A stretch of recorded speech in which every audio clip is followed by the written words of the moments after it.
Kosher Wine Podcast with Dr. Kenny Friedman and Rabbi Yisroel Bernath. We're back together. We're back together. Hi, L'chaim. It's great to see you. Am in honor of your birthday. Happy birthday to you. How did you know? I have to know these things. It's my secular birthday tomorrow, but we'll celebrate my Jewish one, which is Gimel Adar. My secular birthday is indeed tomorrow. Thank you. Well, are you? I know you accept gifts of wine. I do accept. Are you going to I give? think I've said this before, but one of the worst things about becoming one of us is that people stop bringing me wine because they're always like, "I'm afraid to bring you wine." I'm like, "Don't be afraid to bring me wine. You can always bring me wine." People always say that. They always say, "Oh well, I'll bring you something else. I'm not going to bring you wine." Yeah, I think it's just an excuse, to be honest. No, look, somebody came over for Shabbos the other day, last week, and they brought us a wooden bowl with That's nice. spoons. They're like, Bowl's nice. I'm not gonna bring you wine. I'm gonna bring you something else. I happen to like when people bring those kind of things, like wooden bowls, and my wife, it makes her happy. But I'm saying, but most often nowadays, people just bring candy, and I'm like, I don't want to eat candy. My daughter's happy. I don't want candy. I want wine. Bring wine. Exactly. Bring wine. And if it's Mazel tov. positive, yeah. I opened the bubbly because it's your Actually, birthday. I had that. I think a previous one, maybe, unless I'm crazy. But I'll buy any bubbly, and that is an inexpensive bubbly from Spain, I believe, right? That you're pouring. I think I saw that. Clos 15. Clos 15. It's a Cava. I've never had it. Yeah. What is the grape? The grape. Does it say on the back? It said The grape is Jezreel, whatever it's called. says it's a Pinot. Pinot started producing 100 years ago. Clos 15. Clos 15. I want to look. It doesn't say. It does not say what kind of grape it is. I was never into. It's. I forgot to say it is. I'm looking at it. It's at. I don't know how to pronounce the Spanish. Xarel low, like Charolo. Yeah. And then Macabeo and Parellada. Oh wow. Those are the standard Spanish grapes. How's that? It's that XO with a dash. How's that smell? It smells like a Cava. I was never into bubbly till I met you. I know we gotta get you. Well, in honor of you celebrating my birthday, I opened. This was already open. This is a crazy bottle. Someone did give me this. Oh man, this is a Yarden dessert. It is a late harvest Muscat. And for those watching, you can see that year on there. Oh my gosh, is that 1998? See, my camera's not that bad. It is in 1998. But that's not even what's crazy about it. What's crazy about it is that we opened this months ago, and it's just been hanging out in my cellar, and I just sip at it from time to time. I actually hide it from my wife because she would finish it in one shot. This is her favorite stuff, like these dessert wines, and this is amazing, by the way. It's super funky, nutty, still got some primary fruit in it, but crazy old funk to it.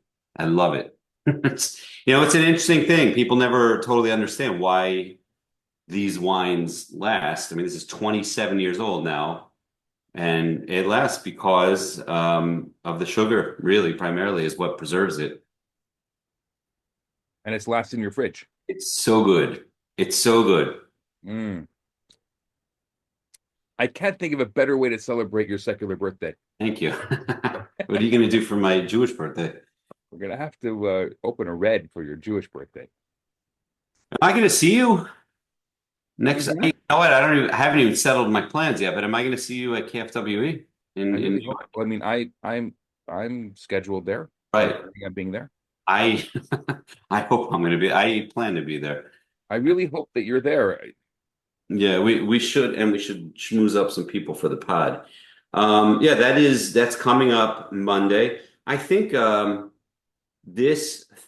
is Tuesday. It's Tuesday the 4th now. Thursday the 6th is the Brooklyn KWD, as they call it, which is a nice. This will be the second one, and it's kind of given the good people at Royal the license to not open KFWE to the public anymore. Which because KFWE now, with the exception of Miami, is trade only. They've had over the last few years some other random ones like in Houston Mhm. and somewhere else, maybe, which is followed. Toronto. Sorry, Toronto. Toronto. Did Yeah. you go to the Toronto one? Mm-mm. I knew about it, but I didn't go. How far is Toronto from Montreal? I have no idea. You could say any About the number. same. It's about as long as New Jersey is from Montreal, like about 5.5 hours. I like how you thought that that would help me, that you said it's No, because I'm thinking KFWE's in New Jersey. It's like the same distance. Oh, It's oh, oh, the same okay. schlep. 5 hours. All right. It's the same Uh, schlep. okay. So because they don't open to the public officially anymore, even though lots of people get in, honestly, but because they don't, because also Right. they have this KWD. I'm not sure if it officially stands for anything, but they do that at the Kingsway Jewish Center in Brooklyn. There's not many reasons to go to Brooklyn, if you ask me, but that would be a reason I would go. But I Yeah, though can't neither of us possibly are go. I'm going. doing a Do you big event on recommend it? Sunday, which I'm stressed about. What's that? Do you recommend it, even though neither of us are going? Yeah, because the people, first of all, I know the people that run it are good people and they have the right intentions for it. They're not doing it to make money, they're doing it to put on a good event. And I know a lot of people that went last year and said it was great. The advantage they have is that it's not only royal wines, they have other wines from some of the other importers and distributors. And yeah, it looked like a nice event. I honestly would try. They normally would have done it Sunday, like the day before KFWE, but I don't think they wanted to go up against the Super Bowl. Mm, that makes sense. I Yeah, so I'm not going. they made it Uh, instead Thursday yeah, night. So for I'm me not. to go to Brooklyn on a random Thursday night. Anyway, but that's coming up, and then Wednesday is KFWE LA, which I'm currently not planning to go to, and then KFWE London, which is next week. I believe that's the 16th, I want to say, in London. That one I would like to go to, and in fact, my wife saw an ad and she's like, "Why aren't you going to this?" I'm like, "I didn't know that you would support me going to that. I really should go. I've never been to London, and there's a lot of great people there, a lot of great wine drinkers there. A lot of Yeah, I'd go with so you. that is what I would like to do. But I just got back, as we alluded to in our last chat. I just got back from Israel, and it was amazing. And we had a very I was with my son, and I spent a lot of time with the great Simon Jacob, including Shabbos at his house with Simon and Barry. Sunday morning, we planned a trip up north, which seems, what's the word I'm looking for? It seems very materialistic to just go to wineries, but the reality is that it's doing something by going up north. The north has really, really suffered since October 7th. I know everyone seems to think, about the war, and they think about Gaza, and rightfully so, and then all the communities surrounding Gaza, and rightfully so. But the north was evacuated for 14 months, and the businesses and business people up there suffered tremendously, including the wineries. And like we always say, that's one thing that you and I can affect is helping wineries and winemakers. So we wanted very much to go up. It's not convenient per se when you're on a short trip to go up north. Without traffic, it's 2 hours. So what did we do? We also, and this was my son's first trip to Eretz Yisrael, which was special. I wanted to do Oh, that with him. So we also wanted to, because it's right on the way, we went to Sfat. So Simon's like, we need to leave. We have to be at the car. We had a guy drive us, a great guy, and we have to be at the car at 2:30 a.m. I'm like, 2:30 a.m. I'm like, what time is Nate's? Because we were going to daven Nate's at the Abu Hab synagogue, which is that is such an incredible place. Sfat itself is what a special it's every step you take in Eretz Yisrael is special, but Tzfat is so magical. And he said he said 2:30. He's an early riser, and by talking to him for a long time, I convinced him we don't have to leave till 3:30. So we left at 3:30. We got to the shul by about 5:45. I have no idea what carbonos they were even saying for like 30, 40 minutes. They were saying something. I'm not really sure. I was still half asleep. But the best part, Simon said it was like the Cadillac of shuls because there's this man and this kid were going around at the end of davening, which was about 7:15, handing out cookies and hot tea. And I went and took a Turkish coffee, which hit the spot. And then we ventured down to the Ari's mikvah, which for those who don't know, and the rabbi can tell the spiritual significance of it, is a very special thing. On a simple level, it's freezing cold. Freezing. It's freezing. So what do they say? They say like you're guaranteed what if you go in? You're guaranteed that. I mean, So, you know, today cold plunges, they say you're going to live a long life. So you must. no, I'm saying the It's the spiritual original cold it's plunge. going in the mikvah, Yeah, I whatever. know. I'm But joking. anyway, I'm saying you earn it by going through that ice bath. Yeah. So that, by the way, is so much different than I have been there a few times across the years, but the first time I went there, it was much more rustic. I mean, now they have like a real locker room and bathrooms. They didn't have that first time I went 35 years ago, actually. Um, Similar to Cava Rachel. The first time I went there, some like regular bus, some Egged type bus dropped us off. We walked through the Arab Shuk and you're at Cava Rachel. And it was just like, it looked like in the paintings, basically. The paintings from like that I grew up with. Now it's unfortunately like a compound because it has to be, but everything is a little different every time I come back. Then we went down to the cemetery, and that's wow, incredible. And then after many, many steps back up the mountain, we went to our first winery, which, by the way, it's a crazy. When he first told me, he's like, we were scheduled for Recanati Winery at 9 a.m. I'm like, 9 a.m. What am I drinking wine at 9 a.m.? This was like half through the day for me because we'd been going since I got up at 2:45 in the morning. So we got to Recanati right around then sometime, and we were lucky enough to have Effie Coates there, who's I forget what his title is, but he's like the director of the visitor center. He's a sommelier. He was a sommelier he was one of the last people who held a job as like a hotel sommelier in the kosher world and in Israel. I forget which hotel it was. It was either like King David or some hotel like that. But anyway, they're lucky to have him. He's amazing. That guy knows his stuff.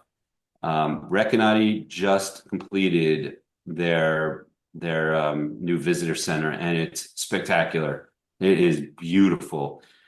And that's just inside. You go outside, and it's like majestic. I mean, you're looking at Hermon. You actually see Syria and Lebanon from there. Wow. And it's gorgeous there. And they did not spare any expense on that place. It is a beautiful, beautiful place. And he really pulled out all the stops for us. I think we drank every wine they produce. We were there for a I think we went a little over schedule there. Also, they had great food, pizzas and cheeses and whatever. And the food was great. And they don't even have a staff there yet. They haven't been able to hire people for their kitchen yet, or because literally people are just finally getting back up there. So if you are there and you can get up north, go spend money in the north, go visit the wineries in the north. We visited 3 other wineries and they were all great and they were all special. We went after Recanati, and I could talk a little bit. I feel like I'm talking so much, by the way, and you're enjoying your bubbly, which is a pretty good place to be in, as long as you enjoy what I'm saying. I am loving every minute of this and the bubbly and listening to Israel. I feel like I'm really living in Israel right now with listening. It was so special, the trip. And so after Recanati, we went to Dalton, and that's also a special place for me. I love their wines, but I know them well, and and the winemaker Guy Eshel was kind enough to come to work on. So I thought like Sunday was like a regular day there, but I mean, it is. It's like a regular work day. It's the Monday of America, but I don't think these guys are always in the winery. They have other operations and they do other things. And two or three of people in the winery is like, wait, he's at the winery today? Like they were surprised he was there, but he came for us and he sat with us and drank wine, and it was spectacular. And a big announcement, by the way, is that the Dalton Anna is finally going to be put out after like years. That's Wow. their dessert style Yeah. wine, which is just amazing and a unique wine made in a unique way. So that's finally, I don't know if You it's, try it? no, we didn't have it there. We did not have it there. I don't remember why. I think I felt bad. I did have their bubbly, which was great. And that doesn't come to the States. The Anna will maybe, yeah, we did. In fact, I'm not going to rat him out, but Simon bought some. I told him he better hold a bottle for me until the next time. I didn't pack any bags. I didn't check any bags, I should say. So I had no way to really bring wine home. I could have probably, just taken one of my carry-ons and put stuff on it and checked it, but I whatever. Anyway, another time. But anyway, that wine is coming to America, which is I which just is got my exciting. shipment of Grounded of the Zuriman. Oh, did you try that yet? I had it this past Shabbos. It was amazing. It's Yeah, so interesting. it's such an interesting wine, and it's Yeah, the only one in the world made, which is cool. Did we talk about that on here? we did. That's why I bought it. I bought it and I finally, I mean, it takes time to get here. And it finally Yeah. made it here, and I had it on Shabbos, and it was just something How unique. does Canada have automobiles, and like how do things travel there? By Yeah, by so finally the horse and buggy showed up. I know. by by by Wolfpack? I don't know how things move in Canada. You have no idea. We almost had a 25% tariff on all of our wine. That would have been disaster. Yeah. Um, that was so Dalton is also a beautiful place. It's it was a different feel than Recanati, and that Recanati is like really like the winery and visitor center, state of the art. Also a larger place. Dalton is no fledgling winery. It's a big winery. The visitor center is much more like rustic, and it's really beautiful there though. We sat outside and had another like more pizza. I think I ate more cheese that day than in my entire life, and it was amazing. I enjoyed every bite of it. I also drank my fair share of wine. But that was a great visit. After that, we went. These are all in the same spot. By the way, when you first pull in, this kind of like there's Oh, kind so of what time is it now? It's got to be about 11 a.m. I lost track of time at around Dalton. I don't know what time it was. I honestly have no idea. The other person that went with us was Eitan G. I know some people may know him, and some people know him from I do pickle reviews with him. And when he comes to Baltimore, he always brings me like a ton of new pickles, and we sit down. But I grew up with Eitan. I've known him my entire life.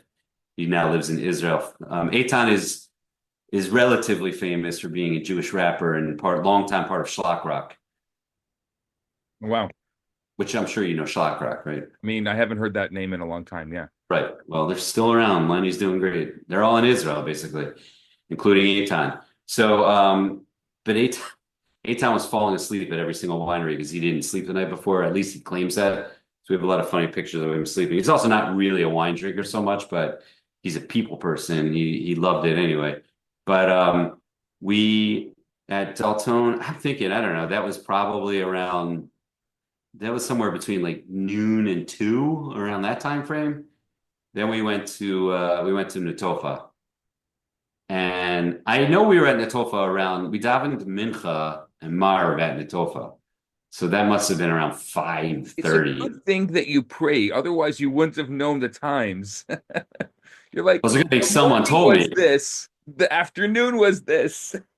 It's a good thing someone told me. Netofa actually right above you know what? I don't even the directions I was walking, maybe it wasn't right above, but right in the same place. There's a beautiful shul that services like there's a bunch of businesses there and whatever, and they have a really beautiful shul there.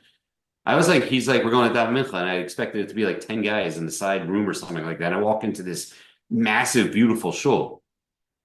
Um, Netofa was amazing. We sat with Pierre Miodovnik, the legend himself, who I don't think people appreciate his contribution greatly enough to the kosher world. I mean, he's the guy that really started it out with a lot of the famous, the chateau this, chateau that, 25, 30 years ago, having kosher runs of those made. And Netofa is about 2 decades old and has a different style, I think, than a lot of the other wineries. And it's much more European in style, much more French.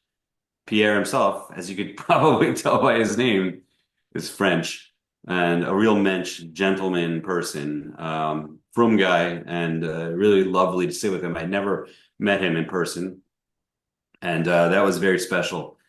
Um, by the time we left there, it was dark, and I, out of the kindness of his heart, because we were running way behind schedule, Jacob Ner David, am I saying his name right? From Jezreel, waited Jezreel. around for us, and we went to Jezreel, and that was so cool. That was a little bit of a drive. That was a little bit of a different area. I mean, I more south, obviously, because these other places are far north. And that was a lot of fun. And Jezreel is a place that I know Jacob, and I of course know Yaakov Shachatavitz is a good friend of mine who's very involved in Jezreel for years, and it was special to go there. They do some cool wines. One of the wines they're most known for is the Argamon, which is Argamon may be the most, at this point, most notable, indigenous Israeli grape, and they have a big hand in that in that kind of becoming the indigenous Israeli grape. So that was cool. And then I don't know what time we got home.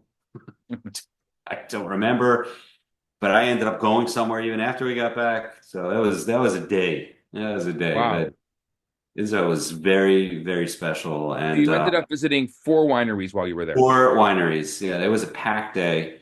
The cool thing is that I can pull up the picture somewhere. That the place where the center where the first 3 wineries are has like 12 wineries in it. Some are very small. A couple of them may not even be kosher. I don't know, but like Luria was there. I would have liked to have seen that also, but we just didn't have time to go to every one of them. There were some other wineries there. In fact, a funny funny story was that, and Simon always talks about this Sfat winery. He knows the winemaker. When we were coming out of the shul, we were walking down one of the Sfat alleyways, as you can picture, and everything is blue, and the sun was just rising. It was really beautiful. And there was a garbage can on the side, and it was like, this is the most post-Shabbos Jewish garbage I've ever seen. On the side of the garbage can, there was a pan of cholent and 2 empty bottles of wine. And I was like, yeah, I feel at home.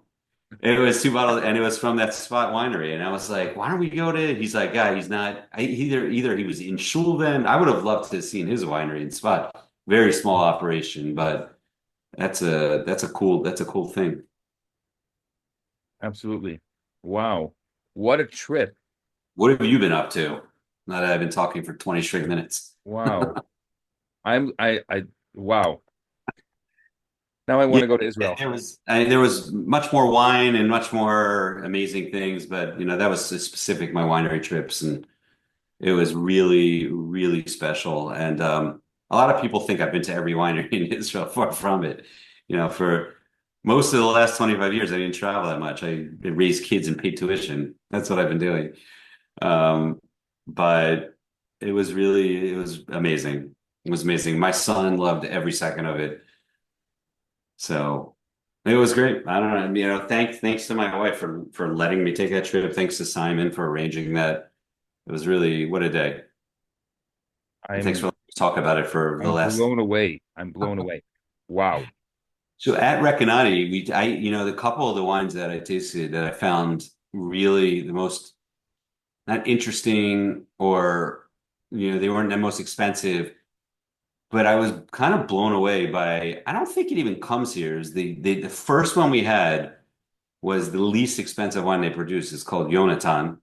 And the Yonatan white wine 2023, I thought was so good for how much they charge for that. I think it's like a $9 wine or something like that. It's so good. I love that.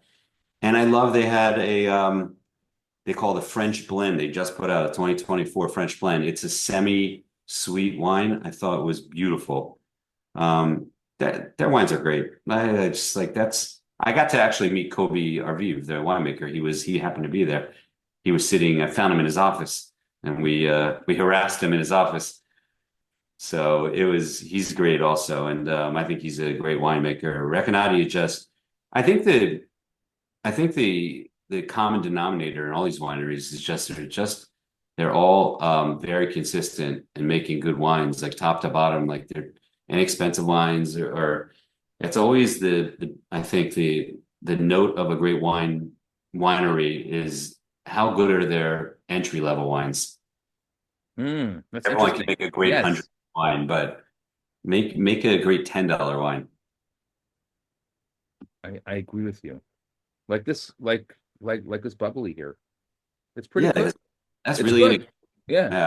Yeah, I like all bubbly. I'm really like, I don't think I have a great palate with bubbly. I read, I obviously read a lot of wine notes and whatever, and I'm like, I don't think my palate is so distinctive when it comes to like determining the difference in the bubbles and determining like that kind of stuff. Obviously, I pick up the notes, the fruit and whatever, but and the acid, but I'm not great with that. And I don't mind a little bit of sweetness and bubbly. I also love super, super bone dry. I like it all. I just, I love bubbly. What can I say? I've started to think maybe I should just drink bubbly.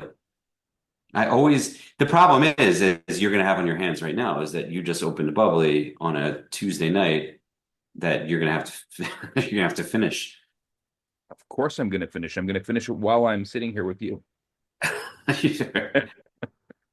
So yeah, so the reason why I'm not going to this event on the 6th in New York is because David Cohen from LV is coming to Montreal and we're doing Oh, events. wow.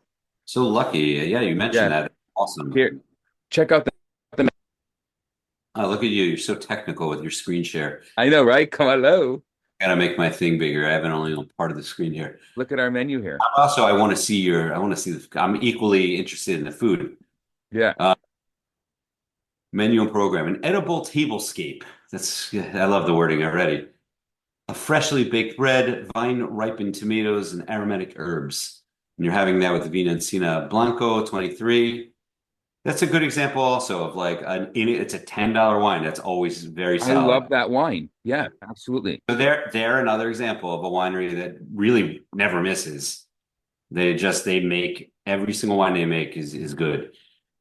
Segundo plato, I don't know what that means. Traditional Spanish omelet paired with herbed cream and caviar. Sounds delicious. And you drink that with the Horenzo Rioja. Great. I'm gonna mangle these words. Tercer plato. I don't know what that is. Tender slow cooked beef served with a velvety seasonal vegetable puree. That collection Crianza is their Mavoshal one, I believe. The previous one is also, I believe that's what a lot of people call the Yeah, the semi, the Arenza semi, the exactly. blue label, which is also now Mavoshal. Cuarto plato, chicken and chorizo paella, Spanish rice with tender chicken, chorizo served straight from the pan. That sounds amazing. Your wife's making this food, isn't she? Yeah, how do you know? Yeah, I think you told me that. Yeah, this is her first time. It's Um, amazing. it's amazing. She's like totally, I always said that we could be a great team, like the food and the wine. And so this is our first time actually trying this. Yeah, it's a lot easier being the wine guy. Yeah, over the years I did a number of events with Gabe Geller, and I sleeving in the kitchen doing the food, and he's like sitting there enjoying himself, drinking wine. I'm like, to be the wine guy, it's a lot more fun being the wine guy. Yeah. Special presentation David Cohen, winemaker, LB Wines. Oh, and then you're drinking a bunch more wines. Yeah, we're gonna do like the Renza Reserva, the Clos Masora, the And then L26, and then the siblings. Yeah. Of course, the siblings is named because now his sister is a winemaker. The whole family is involved now. So imagine that's who it's named for both of them being involved in the winery. Now that's very cool. And then you have dessert is a crispy churro style donut served with persimmon rocky road ice cream. That sounds amazing with the sangria. Sangria Centonia white. I know they make a white sangria. Yeah, I know. I actually like it much better than the red. Yeah, I think we're in a safe space here. I never actually loved that sangria, the red one, but I'm interested to taste that white one. Yeah. That's very cool. That's Thursday night. That's Thursday night. Yeah. That's really cool. Hatzlacha Rabba. Yeah, we have 60 people coming.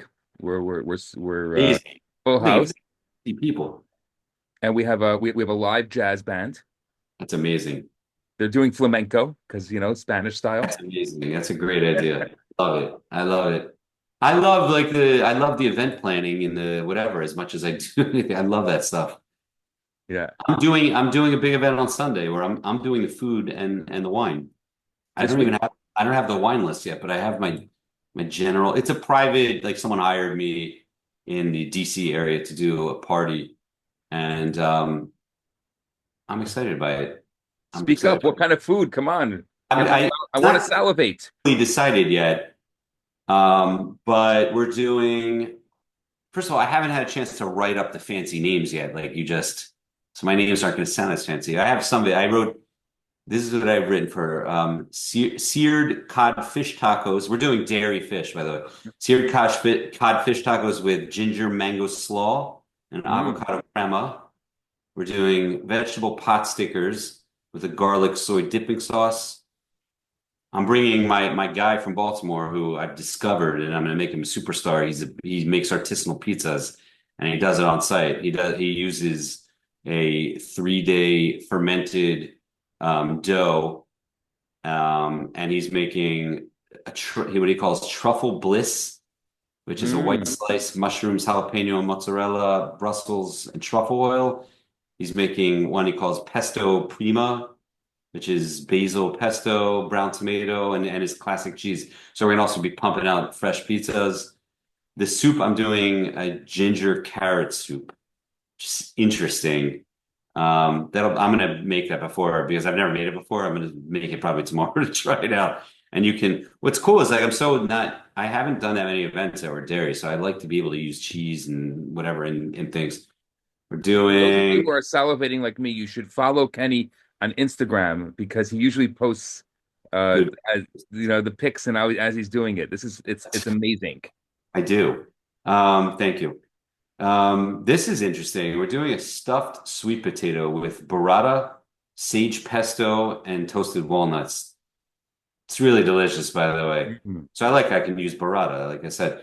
Then a bunch of interesting salads, like a beet salad. It's not even a beet salad, but it's the star of the salad is golden and red beets with a feta cheese, shallot, green apple, balsamic vinaigrette, tomato mint pomegranate salad. This is an interesting one. Sicilian citrus salad. That sounds amazing.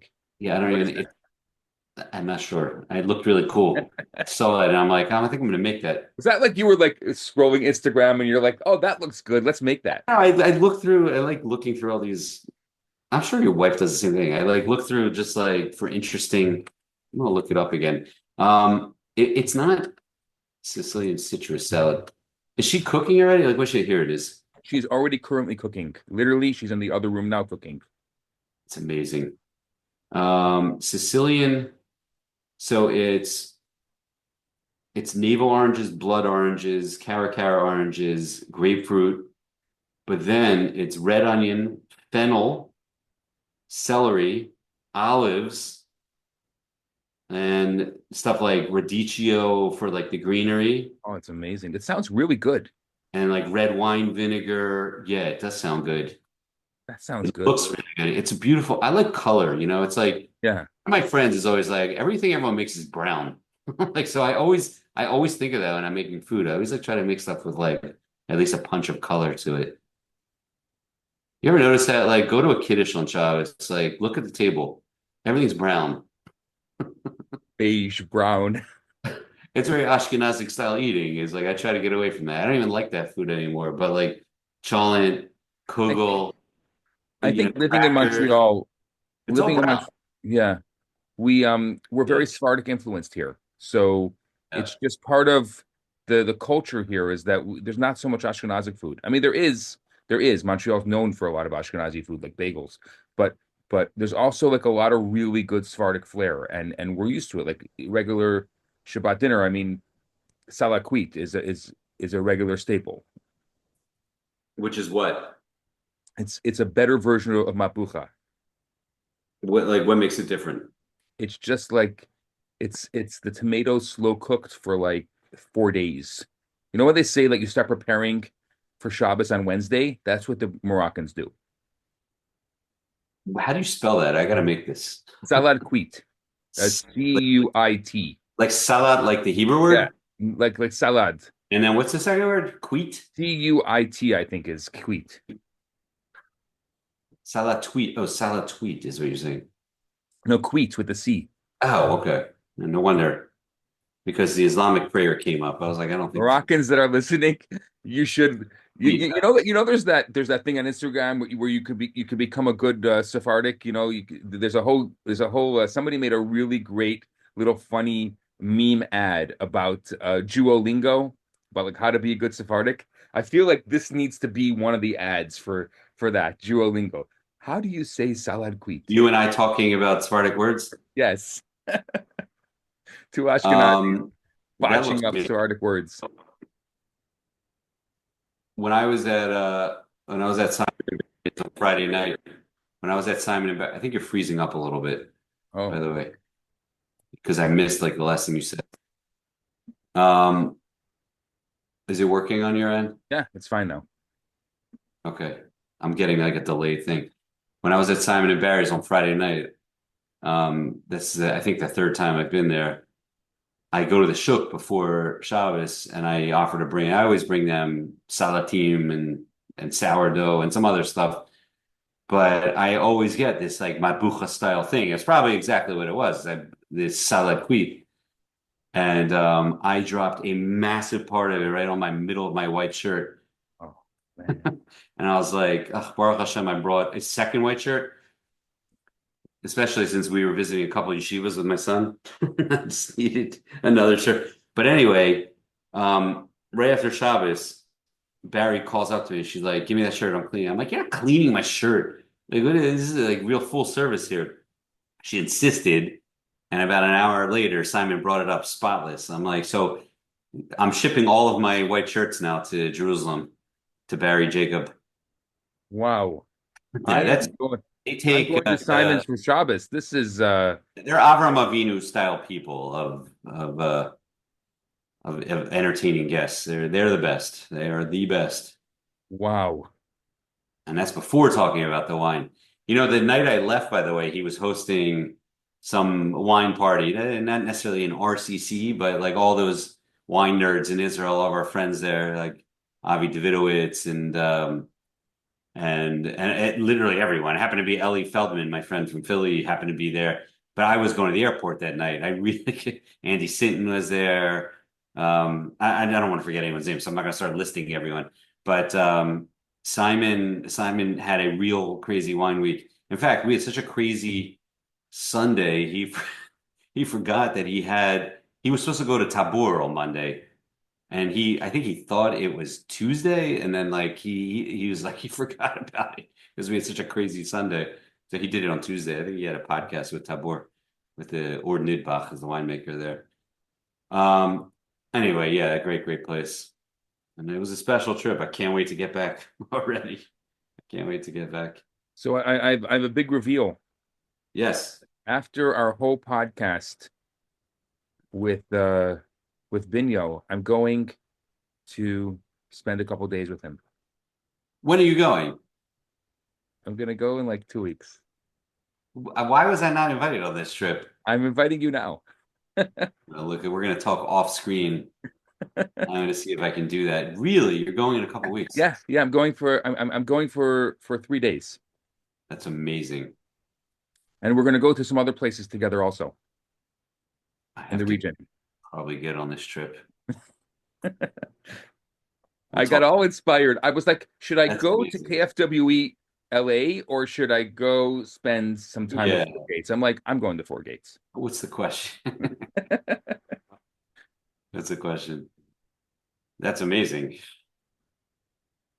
I can't Yeah, say I'm so much we're else. I'm so gonna we're talk after we get off. I'm gonna see we if got I can yeah, possibly pull that off with you.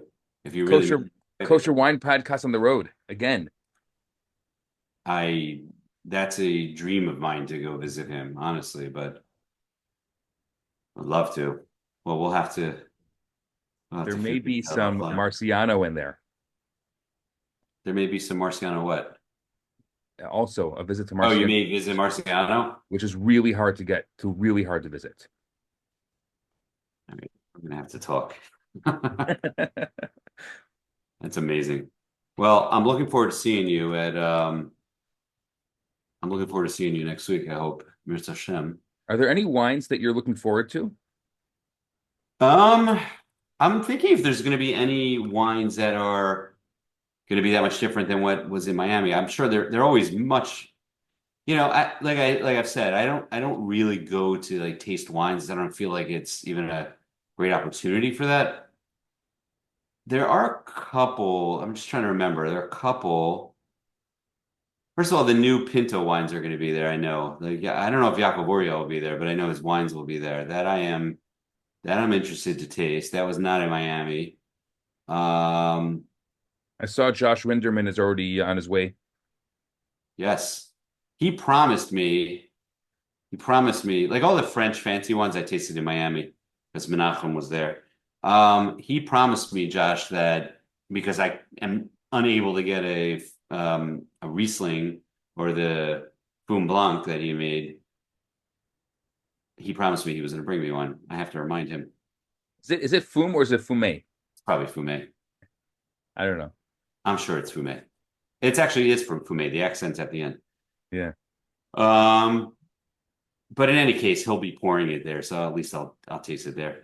Um, yeah, I mean, you know what I would tell people to try to taste. Herzog Reserve made a Chenin Blanc, which is outstanding. I would tell people to try to taste that if it's there. Um, Did you have that's any of that and that's 2023? not going to be sold. That's not going to be sold on the open market. I think that's going to be more like, wine club slash bought by at the winery. What were you asking? Did you have any of the 2023 the Pinot Gris family collection at Dalton? The vineyard was bombed, so that's the end of the Pinot Gris. Did you have any when you were there? Don't know. I don't want to say one way or the other because I'll say no, and I'll be like, "What are you talking about? That was the first one we had." I have to I have to look at my notes to be totally honest. As I said, midday things started to get hazy, so which is why I have notes. Which is why when you go to these things, you shouldn't actually drink the wine. I know it's as a Jew, it's very hard. I totally You should disagree. drink the wine so you remember what's going on. I totally disagree. It was amazing. I don't regret that at all. I don't regret it at all. I pulled out my wines. I opened a few interesting wines in Shabbos. I opened up this one. Um, Yeah, you that's you I can't see it, but I know the label. It's Yaakov's Playground, right? It's Yakov's Playground Chardonnay. I like After that you one. said I'm not sure about it, I tried it. It's really good. Yeah, it's very good. It's really good. I like that wine a lot. Yeah. Yeah, it Um, it was something that look, I'm not a white guy generally, but I think this one breaks the mold. It was tropical. It was like a Sauvignon Blanc Chardonnay, very weird. Like it had like a little a citrus and there was like depth, minerality. I it's thought it was something unique. yeah, definitely a lot of mineral in that. I haven't tasted it in a while. It's very good. He does something very unique with that. Like he takes like a bunch of different fermentations and mix them together. I don't remember. He does crazy stuff with his wines. Like It's like I that's not generally just that's not just like, some single tank wine. It's why it's called Playground. He Right. really messes around with that one. Generally, I would say it's really not a good idea to spend a lot of money on a white, but this one's worth it. You'll be converted. Yeah. The way I always tell people that I think everyone has that in their head that, oh, I'll spend 25 up to $25 or something on a white. On a red, I'll spend $50. And whatever, you can apply any numbers to that. It's not about the Yeah. numbers. But people are always willing to spend like, much more on reds. And I'm like, what's the difference? It's, quantitatively, it's the same amount of wine. All that matters is your enjoyment of it.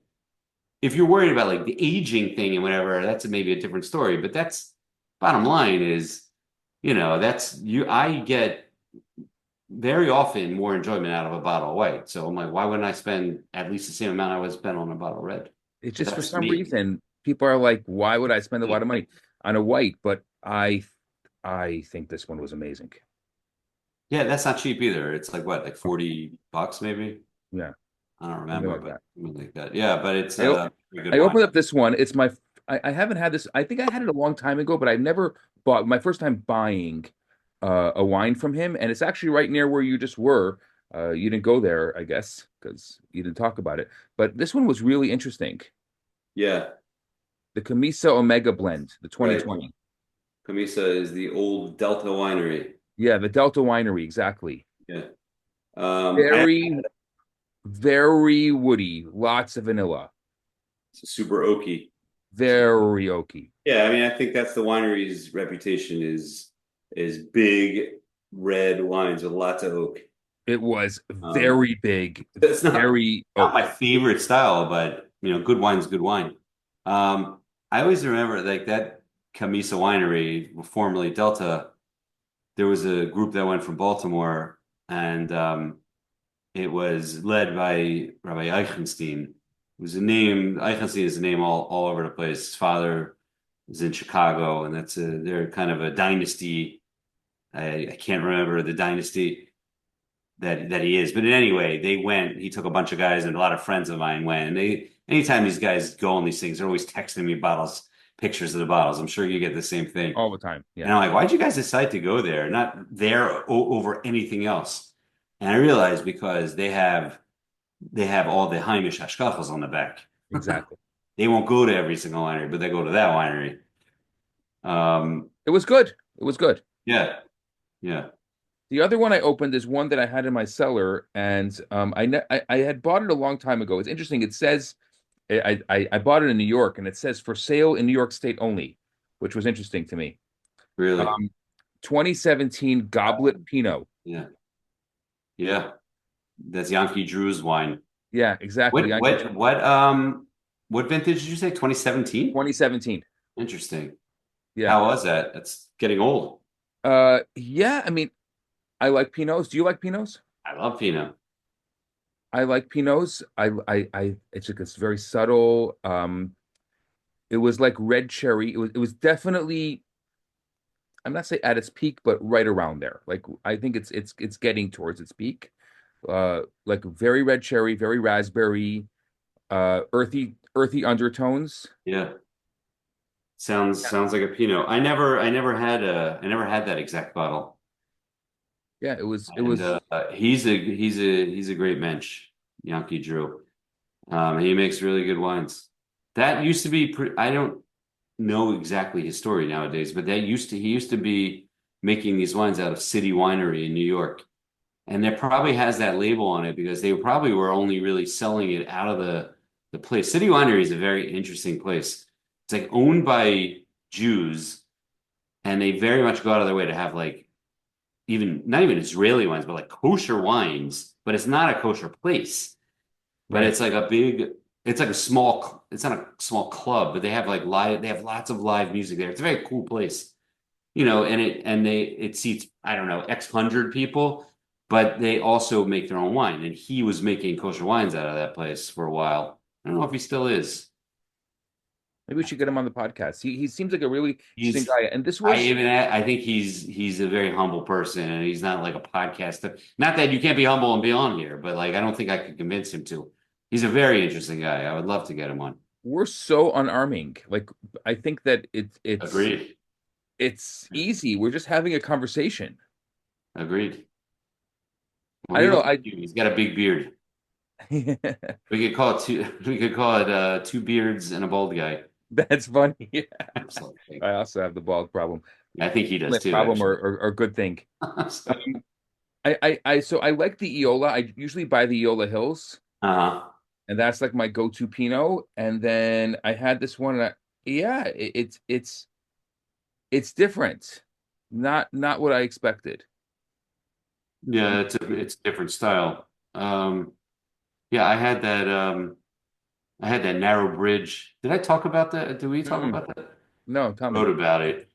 I had the narrow bridge is a very small wine production in California, and let me find my notes real fast. Yeah, It, it's out of St. Louis Obispo. that's right, and It's done by the Chabad Shliach there, Rabbi that's Chaim right. Hillel. He's a good Correct. friend of Do you mine. know him? I know Yes, him. He's a Sam great Hill. man. He's a great man. Yeah, also would be a cool guy to get. He and the other guy. Oh, he'll come on anytime. Um, but that was a really good wine. Yeah, here it is. With Chaim Hillel. I'm looking at their website. Yeah. Um, that was really good wine. I really enjoyed it. It is not cheap. It was, I'm looking on there. Wolf, they call it Wolf Pinot Noir, $81. Yeah. I had that Pinot. That's a great Pinot. It was great. I Yeah. really enjoyed that. So anyone looking for it can find it on their website, which is narrowbridgewinery.com. It's also sold in New York. It's sold in some random places, but I think it's at I Drink Kosher, who also has a brick and mortar place. I know it's sold there. Someone just told me that. So you could find it elsewhere. But it was really good. Really good. Maybe let's go there also. That's a great spot Right now to you're really I gotta go talk to my wife. Gotta get on this trip. London or Figure out if I could do Northern it. Yeah, California. no, I could figure out if I could do that. All right. Well, whew, I'm tired of hearing my own voice. I am so happy to hear about your trip to Israel. Do Yeah, you, thank you. I know you were doing some Instagram lives, but I'd love to see if we can put them together and do like Oh, some podcasts on the road stuff from there. yeah. My problem always is storage of my phone, so I can't because I have a very old phone. And like I said, I would still be on a BlackBerry if I could. But so I have like no storage. So I decided to just live stream it on Instagram, and because I know I only discovered this like a few months ago that you can then download it at a Hmm. later point. Yeah. Essentially, they store the data, which is great. So yeah, I can. I mean, that's yeah, I got footage I think in all the places we were in, and I actually walked the actual tour part at Recanati that we did with Effie. I recorded the whole thing, which is really cool. The only thing that was missing was that they weren't actually doing bottling that day, but we walked into this all the bottling line. But everything, it's a very cool place. I would love They have a to beautiful, edit a but when thing. you walk into the visitor center, they have one of these like glass floor things where you can look down at the cellar. It's very cool. You see like the barrels right underneath you. State of It's the art. a Well, it beautiful really place. is state of the art. Really beautiful place. Really beautiful place. They had like some kind of boardroom where the wall was made out of cork and they have all these beautiful pictures all over the place. It happened to be I think he's the CEO was there that day and we were schmoozing with him and he was implying how much he was like, yeah, we really spent a lot of money on that artwork or something like that. I was like, it sounds like a CEO, not a winemaker. A winemaker doesn't think about that as much as the CEO. Anyway, but it was great. Thanks for letting me talk about it. All right, well, we should schmooze about this possible trip. This is But thanks for getting on. And I always think about that the world of kosher wine is just getting started. it really is. There's so much growth, and there's so many unopened doors still to open, for lack Yeah, of a better term. All right, great to see you. same here. Can't wait to see you in person. I know it'll be great. If anything, I'll get a good hug when I go to KFWA. Exactly. All right. See you soon. See you soon.